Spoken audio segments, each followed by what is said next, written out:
Saludos familia faustiniana, bienvenidos una vez más a su canal informativo. Mi nombre es Crislady Gorizosa, estudiante de la Maestría en Matemática Pura en la Universidad Autónoma de Santo Domingo, UAS, cursando actualmente la asignatura de Análisis Funcional con el maestro Juan Toribio Milané. Es por ello que estaré compartiendo con ustedes el teorema de las Milgras. Empecemos. Aquí presentamos el índice de contenidos que estaremos agotando a lo largo de nuestra presentación. Continuamos con nuestro objetivo general, el cual es analizar y aplicar el teorema de las Milgras en el contexto de la teoría de ecuaciones diferenciales. Nos haremos acompañar de los siguientes objetivos específicos, los cuales nos permitirán alcanzar paulatinamente nuestro objetivo general. De igual forma, les estaremos dando respuesta a una serie de interrogantes sobre el desarrollo del proyecto y presentamos algunos conceptos claves que serán fundamentales para alcanzar nuestros objetivos. Empecemos. Espacio métrico. Sea X un conjunto no vacío, una función D que va del producto cartesiano X con X en los reales recibe el nombre de métrica o distancia si cumple con estas tres propiedades: positividad, simetría y desigualdad triangular. El par ordenado X, D recibe el nombre de espacio métrico, donde X es el conjunto y D es la métrica de la que estamos hablando. Convergencia. Una sucesión X o N en un espacio métrico X, D se dice convergente si existe un punto que pertenece al conjunto X, tal que el límite cuando N tiende a infinito de la distancia entre X o N y ese punto es igual a 0. De igual forma, una sucesión X o N en un espacio métrico es de Cauchy si el límite cuando N, M tienden a infinito de la distancia entre X u N, X u M es igual a 0. De igual forma, un espacio métrico se dice ser completo si toda sucesión de Cauchy converge en X. La minimización del vector. Sea X un espacio con producto interno y M diferente del vacío, un subconjunto convexo, el cual es completo, en la métrica inducida por el producto interno, entonces, para cada X elemento de ese espacio X dado, existe un único elemento Y que pertenece a M, tal que se cumple la siguiente condición. Espacio de Banach. Un espacio de Banach es un espacio vectorial normado y completo. Un producto interno en un espacio X es una aplicación de la siguiente forma, tal que se cumple la aditividad, homogeneidad, simetría y positividad. Notemos que si un espacio X tiene un producto interno, lo podemos dotar de una norma inducida por este de la siguiente manera. Espacio de Hilbert. Se dice que un espacio X dotado de un producto interno es de Hilbert si con la norma inducida por este es un espacio de Banach. En otras palabras, es un espacio completo con respecto a la norma definida por el producto interno. Dado un espacio H normado, decimos que la aplicación B definida como el producto cartesiano de H con H en C es una forma bilineal si cumple que es lineal en la primera y segunda componente.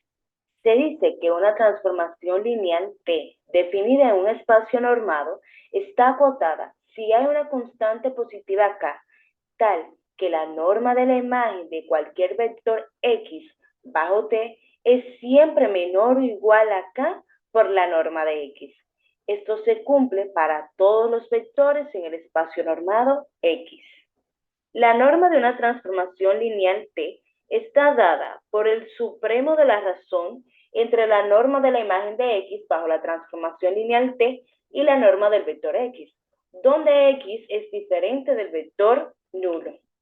Dada la transformación lineal T que va desde el espacio vectorial X hasta el espacio vectorial Y, definimos los conjuntos llamados rango y núcleo de T respectivamente, donde el rango es el conjunto de imágenes de T aplicado a todos los elementos de X, y el núcleo es el conjunto de elementos para los cuales la transformación es igual a 0. Sea B una forma bilineal, entonces se dice que B es fuertemente coercitiva si existe una constante alfa positiva tal que la forma bilineal B de X con X sea mayor o igual que un alfa por el cuadrado de la norma de X para todo X que pertenece al conjunto X. Una propiedad de la forma bilineal más débil que ser coercitiva fuerte es la positividad. Ejemplo, sea H un espacio de Hilbert y sea el producto interno en H una forma bilineal. Entonces, para X elemento del espacio de Hilbert se tiene que el producto interno de X con X es igual al cuadrado de la norma de X. Así que para todo delta definido entre 0 y 1, se tiene que el producto interno de X con X será mayor o igual a ese delta por el cuadrado de la norma de X. Así, el producto interno en un espacio de Hilbert es fuertemente coercitivo. Consideremos otro ejemplo.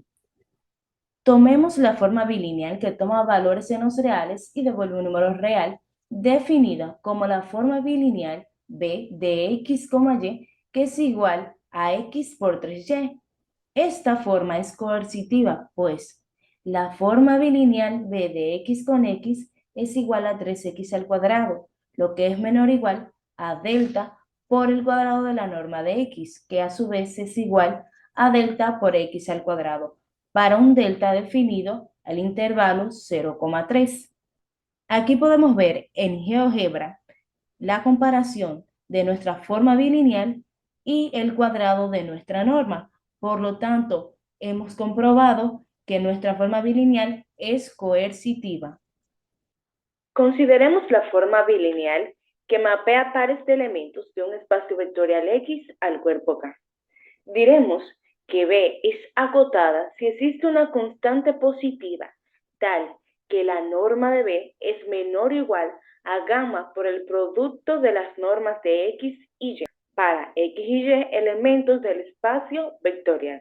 Una transformación lineal T en un espacio normado X se caracteriza como acotada por debajo sea una constante beta positiva tal que para cualquier vector X en el espacio normado, el producto de beta por la norma de X es menor o igual a la norma de la transformada.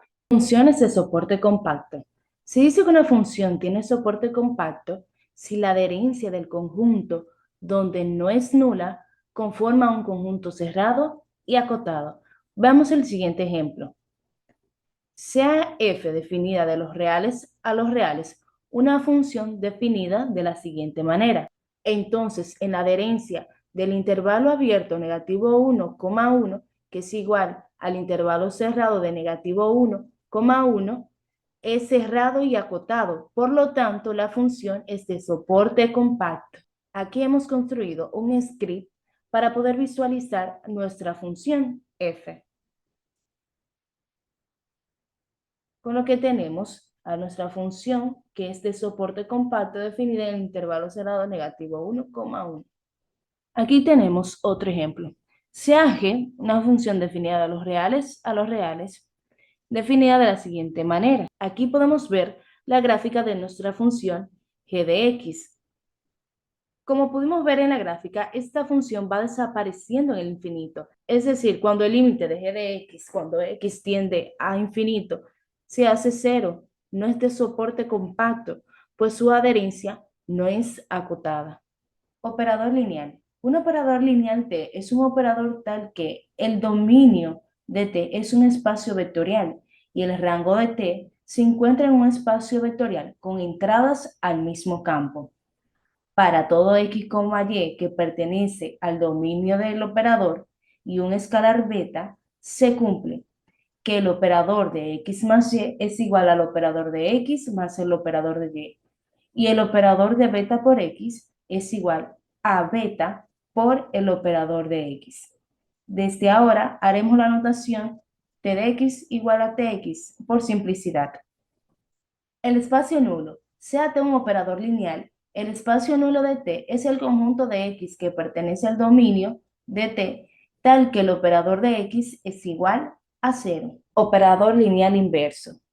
Sea V y W espacios vectoriales, ambos reales o ambos complejos, y sea T definida desde el dominio del operador hasta W, un operador lineal con dominio subconjunto del operador y rango subconjunto de W, entonces la inversa del operador se define desde el rango del operador hasta el dominio del operador. Existe si solo si el operador de X es igual a 0. Entonces, X es igual a 0. Si la inversa del operador existe, este es un operador lineal. Y si la dimensión del dominio del operador es igual a n, número finito, y la inversa del operador existe, entonces la dimensión del rango del operador es igual a la dimensión del dominio del operador. Suma directa. Un espacio vectorial V se dice que es suma directa de dos subespacios Y y Z de V, que se escribe de la siguiente manera: si cada X que pertenece a V tiene una representación única, entonces Z es llamado un complemento algebraico de Y en V, y viceversa. Y Y, Z es llamado el par complementario de subespacios en V. En el caso de un espacio de Hilbert, el interés concierne a las representaciones de H como una suma directa de un subespacio cerrado, y este es el complemento ortogonal. El teorema de Lash-Milgram es un teorema de representación. Este tipo de teorema asegura que una estructura abstracta con ciertas propiedades es isomorfa a otra estructura.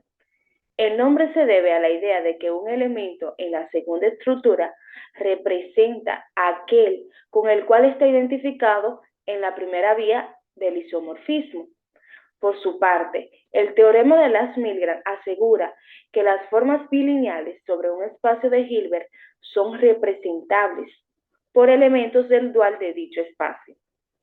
En el análisis funcional, uno de los teoremas de representación más conocidos es el de Riesz, el cual usaremos fuertemente en la prueba del teorema de Lash-Milgram. Veamos primero el siguiente resultado, seguido de la prueba del teorema de Riesz. Teorema de proyección. Si H es un espacio de Hilbert y M es un subespacio cerrado de H, entonces el espacio de Hilbert puede ser representado como la suma directa de M con su complemento ortogonal. Si quieres conocer más sobre este teorema y temas relacionados, te invito a seguir ampliando tus conocimientos en el canal. Continuamos. Teorema de representación de Riesz. Sea H un espacio de Hilbert y F definido de un espacio de Hilbert a un campo K, un funcional lineal continuo. Entonces existe un único elemento U que pertenece al espacio de Hilbert, tal que el funcional de B es igual al producto interno de V con U para todo V que pertenece al espacio de Hilbert. Y además, la norma del funcional es igual a la norma de U. Empecemos. Si el funcional es igual a 0, tomamos un U igual a 0 y resulta que el funcional de V es igual a 0. A su vez, es igual al producto interno de V con 0 para todo V que pertenece al espacio de Hilbert. Por el contrario, si el funcional es diferente de 0, entonces el núcleo del funcional es subconjunto del espacio de Hilbert. Por continuidad del funcional, el núcleo del funcional es un subespacio cerrado del espacio de Hilbert, por lo que el teorema de proyección implica que existe un W diferente de 0 en el espacio de Hilbert, con W no perteneciente al núcleo del funcional, tal que W es ortogonal al núcleo del funcional. Es claro que podemos asumir que la norma de W es igual a 1, sin pérdida de generalidad. Ahora, notemos que para todo V perteneciente al espacio de Hilbert, por la linealidad del funcional, podemos reescribir el funcional de la diferencia del funcional de V por W con el funcional de W por V como el funcional de V por el funcional de W menos el funcional de W por el funcional de V, lo que simplificando tenemos que es igual a 0, por lo que el funcional de V por W menos el funcional de W por V pertenece al núcleo del funcional. Como W es ortogonal al núcleo del funcional, entonces tenemos la siguiente expresión. Aplicando la propiedad distributiva al producto escalar, tenemos que esto será igual al funcional de V por el cuadrado de la norma de W menos el producto interno de V con el conjugado complejo del funcional de W por W. Es decir, el funcional de V es igual al producto interno de V con el conjugado complejo del funcional de W por W, lo que a su vez es igual al producto interno de V con U para todo V que pertenece al espacio de Hilbert, tomando un U igual al conjugado complejo del funcional de W por W. Veamos ahora que dicho U es único. Si existieran dos vectores U1 y U2 pertenecientes al espacio de Hilbert, tal que el funcional de V sea igual al producto interno de V con U1, pero también sea igual al producto interno de V con U2. Entonces, el producto interno de V con U1 menos U2 es igual a 0 para todo V que pertenece al espacio de Hilbert, por lo que tendríamos que U1 menos U2 es igual a 0, lo que implica que U1 es igual a U2. Para probar la segunda afirmación del teorema, notemos que el funcional de V es igual al producto interno de V con U, lo cual se estableció previamente. Entonces, el módulo del funcional de V es igual al módulo del producto interno de V con U, lo que será menor o igual que el producto de las normas de V y U, por la desigualdad de Cauchy-Schubert. Luego, la norma del funcional es igual al supremo de los valores absolutos del funcional de V menor o igual a la norma de U para todos los valores V con norma igual a 1. Si la norma de U es igual a 0, entonces U es igual a 0 y el funcional es igual a 0, por lo que trivialmente podemos decir que la norma del funcional es igual a la norma de U. Si la norma de U es diferente de 0, entonces, por la definición de la norma de un funcional, podemos escribir que la norma del funcional es igual al supremo del módulo del funcional de V para todos los valores V donde su norma es igual a 1. Por la desigualdad de Cauchy-Schubert, entonces esto será mayor o igual al módulo del funcional de U sobre la norma de U. Por la definición del funcional tenemos que eso es igual a 1 sobre la norma de U por el módulo del producto interno de U con U. Reescribiendo la expresión tenemos que eso es igual al cociente de cuadrado de la norma de U sobre la norma de U. Y simplificando vemos que eso es igual a la norma de U. Siendo la desigualdad cierta, pues la norma del cociente de U sobre la norma de U es igual a 1. Por lo tanto, hemos llegado a lo que queríamos demostrar.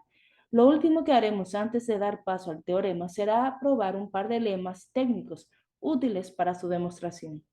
Lema 1.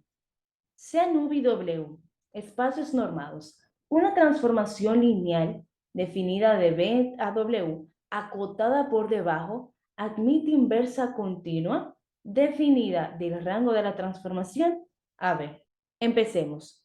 Supongamos que T está acotada por debajo, entonces existe una constante beta positiva, tal que beta por la norma de V es menor o igual que la norma de la transformación de V para todo V perteneciente al conjunto.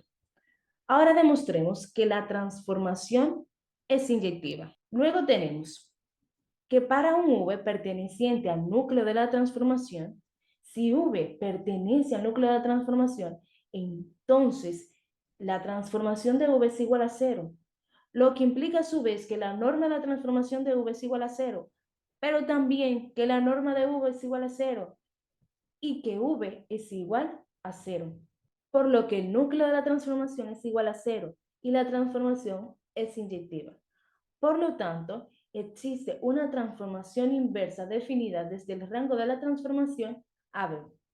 Además, 1.1 es equivalente a la siguiente acotación, donde la norma de la transformada inversa es menor o igual a 1 sobre beta por la norma de V.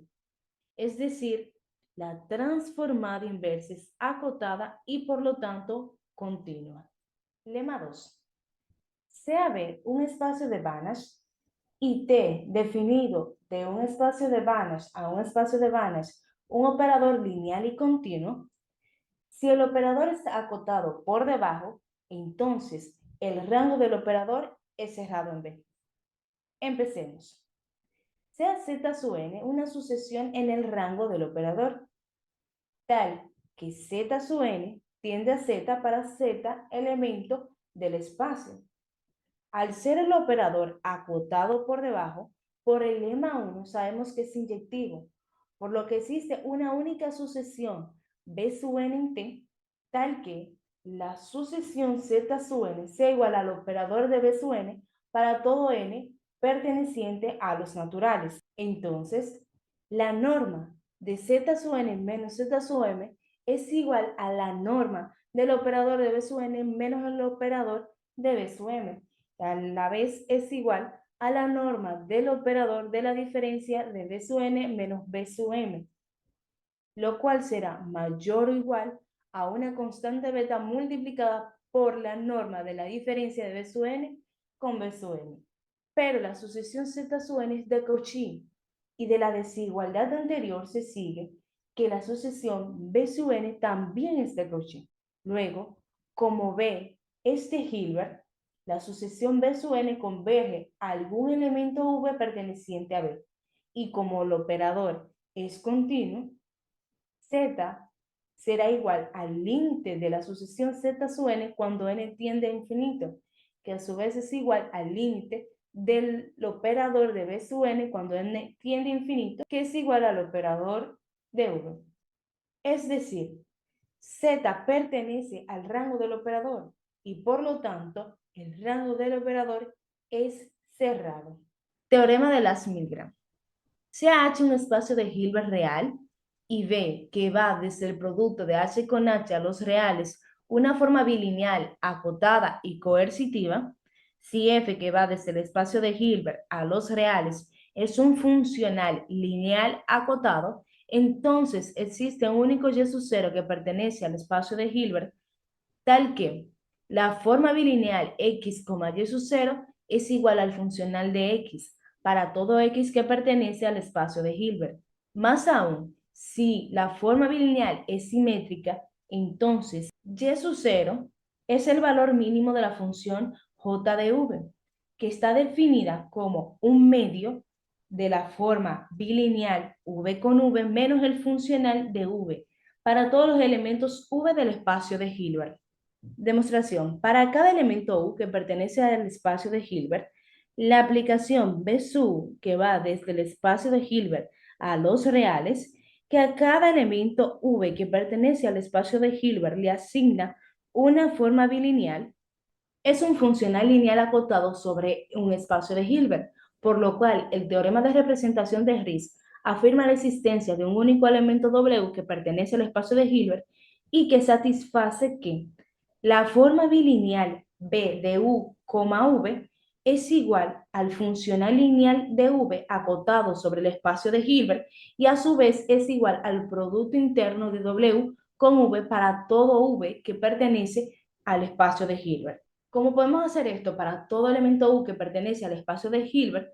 Definamos un operador lineal T que va desde un espacio de Hilbert a un espacio de Hilbert, dado por el operador de U que es igual a W, donde la forma bilineal B de U, V es igual al producto interno de V con W para todo V que pertenece al espacio de Hilbert. Veamos primero que T es un operador lineal acotado. En efecto, si unos escalares, lambda sub 1 y lambda sub 2 pertenecen a los reales y unos vectores U sub 1 y U sub 2 pertenecen al espacio de Hilbert, tenemos que para todo V que pertenece al espacio de Hilbert, el producto interno del operador de la suma de lambda sub 1 por U sub 1 más lambda sub 2 por U sub 2, V, es igual a la forma bilineal de la suma de lambda sub 1 por U sub 1 más lambda sub 2 por U sub 2, V. Esto por la propiedad vista en 1.4. Con lo que tendremos que lambda sub 1 por la forma bilineal B de U sub 1, V más lambda sub 2 por la forma bilineal B de U sub 2, V, esto por la propiedad de la bilinealidad de B, por lo que tendremos a lambda sub 1 por el producto interno del operador U sub 1 con V más lambda sub 2 por el producto interno del operador de U sub 2 con V.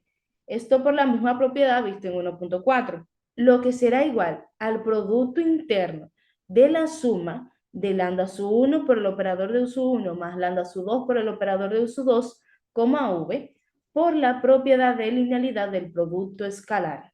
Y como esto vale para todo V elemento del conjunto V, resulta que el operador es lineal. Además, como la forma bilineal es acotada, existe una constante alfa positiva, tal que el módulo de la forma bilineal B de U con V estará acotada por el producto de alfa por las normas de U y V. Por lo tanto, el cuadrado de la norma del operador de U será igual al producto interno del operador de U con el operador de U, que a su vez es igual a la forma bilineal B de U con el operador de U, el cual está agotado por el producto de alfa con las normas de U y el operador de U. Entonces, la norma del operador de U estará acotado por el producto de alfa con la norma de U para todo U que pertenece al espacio de Hilbert. Y resulta entonces que el operador es acotado. Por otro lado, como B es coercitiva, existe una constante beta positiva tal que beta por el cuadrado de la norma de U está acotado por la forma bilineal B de U con U, el cual es igual al producto interno del operador U con U, el cual a su vez está acotado por el producto de la norma del operador U con la norma U. Luego tenemos que beta por la norma U estará acotada por la norma del operador de U. Por el lema 1 tenemos que el operador tiene una inversa continua y por lo tanto es inyectivo. Además, que el rango del operador es cerrado por el lema 2. Veamos ahora que el rango del operador es igual al espacio de Hilbert. En caso contrario, como el operador es cerrado, existiría un elemento distinto de 0, W, que pertenezca a H, con W perteneciente al complemento ortogonal del rango del operador. Pero esto da lugar a la siguiente contradicción. Beta por el cuadrado de la norma de W estará acotado por la forma bilineal B de W con W, lo que es igual al producto interno del operador W con W, lo que a su vez también es igual a 0. Ahora, nuevamente, por el teorema de representación de Riesz, existe un elemento W que pertenece a H que cumple que el funcional de V es igual al producto interno de W con V para todo V que pertenece al espacio de Hilbert. Pero como el rango del operador es igual al espacio de Hilbert, existe un elemento U que pertenece a dicho espacio tal que el operador de U es igual a W. Entonces, la forma bilineal B de U con V es igual al producto interno del operador de U con V, lo que a su vez es igual al producto interno de W con V y es igual al funcional de V para todo V que pertenece al espacio de Hilbert. Por lo que hemos llegado a lo que queríamos demostrar, que es 1.2. Finalmente, vemos que U es el único que satisface la propiedad 1.2. En efecto, si hubiese otro U que pertenezca al espacio de Hilbert, tal que la forma bilineal de ese nuevo U con V sea igual al funcional de V, para todo V que pertenezca al espacio H, usando la bilinealidad de la forma bilineal, tenemos que la forma bilineal de U menos el nuevo U con V es igual a la forma bilineal B de U con V menos la forma bilineal del nuevo U con V, lo que a su vez es igual al funcional de V menos el funcional de V. Y esto es igual a 0. Si tomamos un v igual a u menos el nuevo u, resulta que beta multiplicado por el cuadrado de la norma de u menos el nuevo u estará acotado por la forma bilineal de u menos el nuevo u con u menos el nuevo u, lo que es igual a 0. Y luego, la norma de la diferencia de u y el nuevo u es igual a 0, por lo que concluimos que ese u es único. Para la segunda parte del teorema, suponemos que la forma bilineal b es simétrica, es decir, que la forma bilineal b de x, y es igual a la forma bilineal b de y, x para todo x, y que pertenece al espacio de Hilbert. Ahora, definamos a z como el mínimo de la función j de v que vimos al principio. Y definimos a g, que va desde los reales a los reales de la siguiente manera. G de epsilon es igual a un medio de la forma bilineal b de z más epsilon w con z más epsilon w menos el funcional de z más epsilon w. Como 0 es mínimo de la función g, resulta que g' de 0 es igual a 0. Por otro lado, como b es simétrica, entonces tenemos que un medio de la forma bilineal b de z más epsilon w con z más epsilon w es igual a un medio de la forma bilineal b de z con z más la forma bilineal b de z con epsilon w más un medio de epsilon al cuadrado por la forma bilineal b de w con w, por lo que g' de 0 es igual a la forma bilineal b de z con w menos el funcional de w. Luego, por 1.5 y 1.6 tenemos que la forma bilineal b de z con w es igual al funcional de w. Entonces, por unicidad, y sub 0 es igual a z, que es lo que buscábamos demostrar. Aplicación de la ecuación de Poisson. Un multiíndice es una n-tupla ordenada alfa, donde alfa es el vector cuyas componentes van desde alfa sub 1 hasta alfa sub n, de enteros no negativos. Para cada multiíndice alfa está asociado el operador diferencial, cuyo orden es el módulo de alfa, donde el módulo de alfa es la suma de todos los elementos del multiíndice alfa. Espacio P de Lebesgue. Dado P, elemento de los reales, el espacio de todas las funciones medibles f definidas en omega, tales que el módulo de f elevado a p es integrable en omega, lo llamamos el espacio P de Lebesgue y lo denotamos así, definiendo la norma P de f como la raíz pésima de la integral en omega del módulo de la función elevado a p, con la que se obtiene en LP una estructura de espacio normado. Hacemos la siguiente observación. L2 es el único espacio de la familia LP que es de Hilbert con el producto interno. A partir de los espacios de Lebesgue, podemos definir el espacio de funciones de módulo localmente integrable sobre omega, es decir, funciones cuyo módulo es integrable sobre cualquier subconjunto compacto K de omega. Trabajando en este espacio surge la siguiente definición. Sea este elemento del espacio de funciones de módulo localmente integrable sobre omega. Decimos que U pertenece a dicho espacio es una alfa derivada débil de f si cumple la siguiente condición para toda función de prueba phi de soporte compacto. En otras palabras, si tenemos f y existe una función u que cumple la ecuación anterior para todo phi, decimos que la derivada de orden alfa de f es igual a u en el sentido débil. Espacio de Sobolev. Sea omega un conjunto abierto de Rn y K un entero positivo, para P definido entre 1 e infinito, denotamos por WKP al conjunto de todas las funciones reales f definidas en omega, tales que para cada multiíndice alfa con el módulo de alfa menor o igual que K y la derivada de orden alfa de f, existe en el sentido débil y pertenece a LP.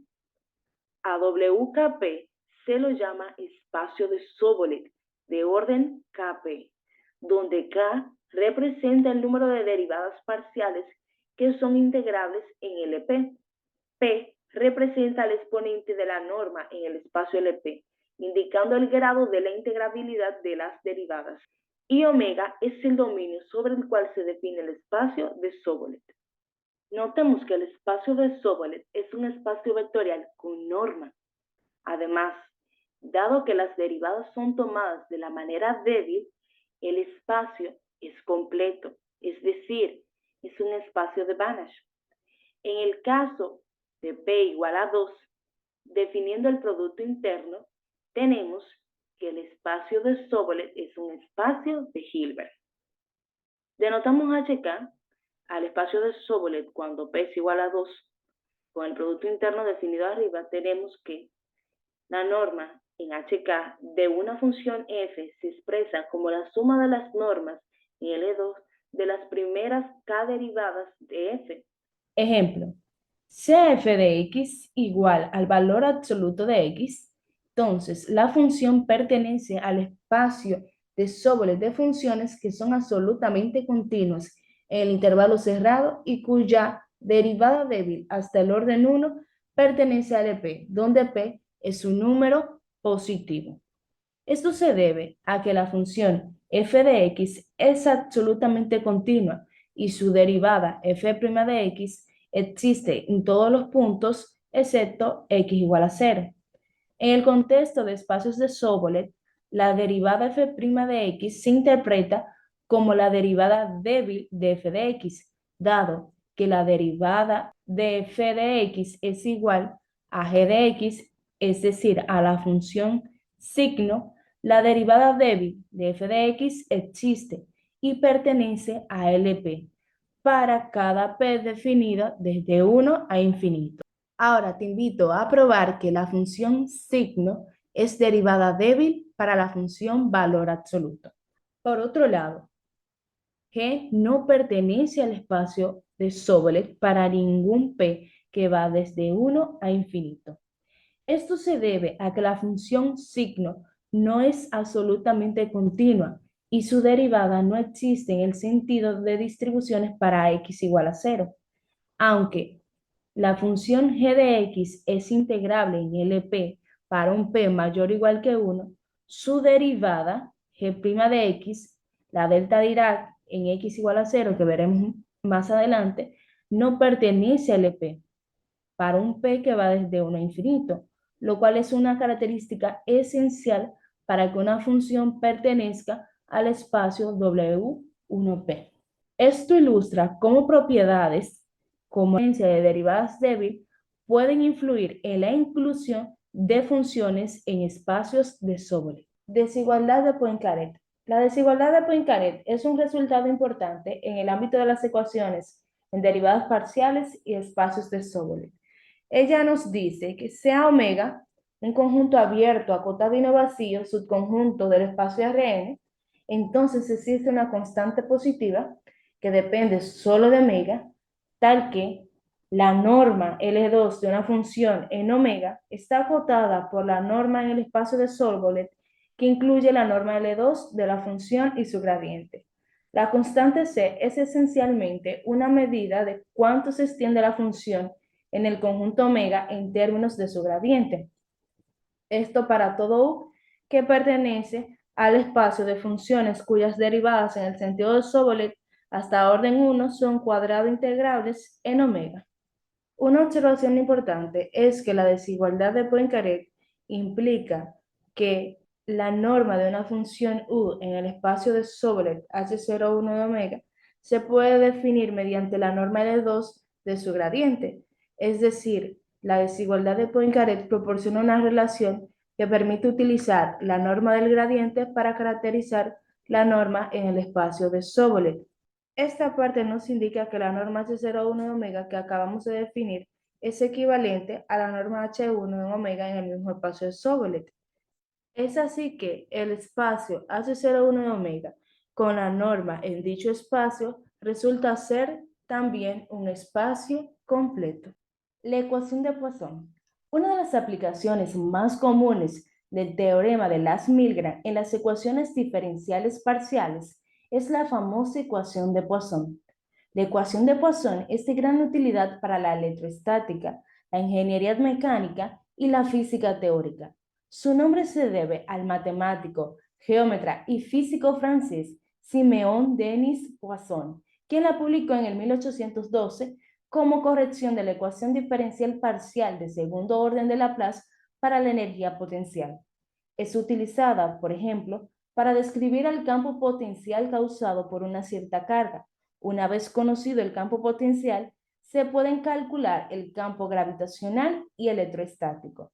Fue esta ecuación la razón por la cual Sergei Sobolev definió en un principio el espacio funcional que contiene funciones que son cuadrado integrables en omega y cuyas derivadas de primer orden también son cuadrado integrables, pues era el espacio natural para resolverlas. La forma general de la ecuación de Poisson es la siguiente: el laplaciano de U es igual a F, donde de esta manera representamos el operador de Laplace. En el contexto de funciones escalares, el laplaciano de U es la sumatoria de las segundas derivadas parciales de U con respecto a las variables independientes. Ejercicio propuesto: analizar el problema de la ecuación de Poisson agregando la condición de frontera de Dirichlet. Esto es, vamos a buscar resolver la ecuación en un dominio omega subconjunto del espacio euclidiano de dimensional con la siguiente condición de frontera. Esta condición restringe la búsqueda de soluciones al espacio de funciones en el cual las funciones y sus derivadas hasta el primer orden son cuadrado integrables y además esas funciones satisfacen condiciones de contorno nulas en el dominio omega, es decir, al espacio de Sobolev en funciones H1 con condiciones de contorno nulas, cuyos elementos necesariamente cumplen con nuestra condición 2.2. Caso unidimensional. En el caso unidimensional, tomamos un omega definido en el intervalo abierto 0,1 y la formulación fuerte del problema de Dirichlet toma la siguiente forma. Veamos que gracias al teorema de Lasse-Milgren podemos garantizar la existencia y unicidad de la solución del problema. Para esto comenzaremos primero por reformularlo, llevándolo a su forma débil y luego verificaremos que dicha reformulación se encuentra bajo las hipótesis del teorema de Lasse-Milgren. Multiplicando a ambos lados por la función de prueba v que pertenece al dominio omega, tenemos la siguiente expresión. E integrando por partes, obtenemos que es igual a menos v por u' evaluado de 0 a 1 más la integral de 0 a 1 de u' por v' diferencial de x. Dado que v por u' evaluado de 0 a 1 se anula, pues buscamos funciones las cuales ellas y sus primeras derivadas hasta el primer orden sean cuadrado integrables y esas funciones satisfagan condiciones de contorno nulas en los extremos del intervalo abierto 0,1, entonces resulta la siguiente expresión de la integral de 0 a 1 de f por v diferencial de x, la cual será igual a la integral de 0 a 1 de u' por v' diferencial de x. Definamos entonces a la forma bilineal b de u, v y el funcional de v. Luego, el problema 2.3 puede ser reformulado en su forma débil, donde la forma bilineal b de u con v es igual al funcional de v para todo v que pertenece al espacio. Como podemos ver, esto tiene la forma usual del problema que resuelve el teorema de Lasse-Milgren, puesto que b es claramente bilineal y f una función lineal. Sin embargo, antes de poder aplicar este teorema, debemos verificar las condiciones de acotamiento y coercitividad. Ahora tenemos que el módulo de la forma bilineal de u con v es igual a la integral de 0 a 1 del módulo de u' de x por el módulo de v' de x diferencial de x. Esto por la definición del módulo de una forma bilineal. Pero por la desigualdad de Cauchy-Schwarz, vemos que esto es menor o igual a la siguiente expresión. Pero si observamos con cuidado, esto no es más que la norma de u' en L2 y la norma de v' en L2 para funciones cuadrado integrables. Esto por la definición de norma en L2. Por lo tanto, podemos decir que el módulo de la forma bilineal u con v estará acotada por el producto de las normas de u y v. Por lo tanto, podemos decir que b es acotada. Por otra parte, la forma bilineal v con v es igual a la integral de 0 a 1 del cuadrado del módulo de v' de x diferencial de x. Esto por la definición de forma bilineal. Ahora, si observamos con cuidado, esto no es más que el cuadrado de la norma de v' en L2. Esto por la definición de norma en L2. Por la desigualdad de Poincaré, vemos que nuestra forma bilineal de v con v será mayor o igual a una constante positiva por el cuadrado de nuestra norma. Por lo tanto, podemos decir que b es coercitiva. Finalmente vemos que el módulo del funcional de v es igual al módulo de la integral de 0 a 1 de f de x por v de x diferencial de x. Esto por la definición del módulo del funcional. Pero a su vez, por la desigualdad de Cauchy-Schwarz, vemos que esto será menor o igual al cuadrado de las normas en L2 de f y v. Pero utilizando nuevamente la desigualdad de Poincaré, podemos relacionar la norma en L2 con la norma en el espacio H01, por lo que podemos decir que el funcional de v está acotado por la norma L2 y la norma H01, por lo que podemos decir que el funcional es acotado. Entonces, estamos en las condiciones del teorema de las Milgram que asegura que el problema de Dirichlet unidimensional tiene solución única. Ahora propongo que pongas a prueba tus conocimientos con el siguiente ejercicio. Conclusiones. El teorema de las Milgram es de gran importancia para el análisis funcional, ya que el teorema nos garantiza la existencia y unicidad de soluciones para ciertos problemas de ecuaciones en derivadas parciales y ecuaciones integrales. Esto es crucial en muchas aplicaciones prácticas donde se buscan soluciones únicas y bien definidas. Nos proporciona además condiciones suficientes para la existencia y unicidad de soluciones. Esto significa que si ciertas condiciones se cumplen, podemos estar seguros de que hay una solución única para el problema dado. Además, el teorema impone condiciones de regularidad sobre el espacio funcional y la forma bilineal involucrada. Estas condiciones son cruciales para garantizar que la solución sea suficientemente suave y cumpla con las expectativas físicas y geométricas del problema. El teorema de las Milgram se aplica ampliamente en problemas de física, matemática y mecánica. Por ejemplo, en la teoría de elasticidad, fluidos y problemas de estructura, donde se busca encontrar deformaciones o configuraciones de equilibrio que minimizan la energía total del sistema. Entre los recursos utilizados para la realización de este proyecto tenemos PowerPoint, GeoGebra y RStudio.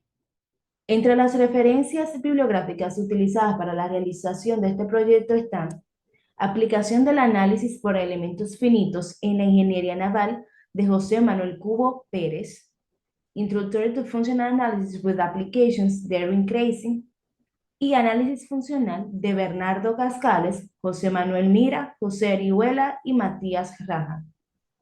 Y por último, jóvenes, la diferencia entre el poeta y el matemático es que el poeta intenta meter su cabeza en los cielos, mientras que el matemático intenta meter los cielos en su cabeza.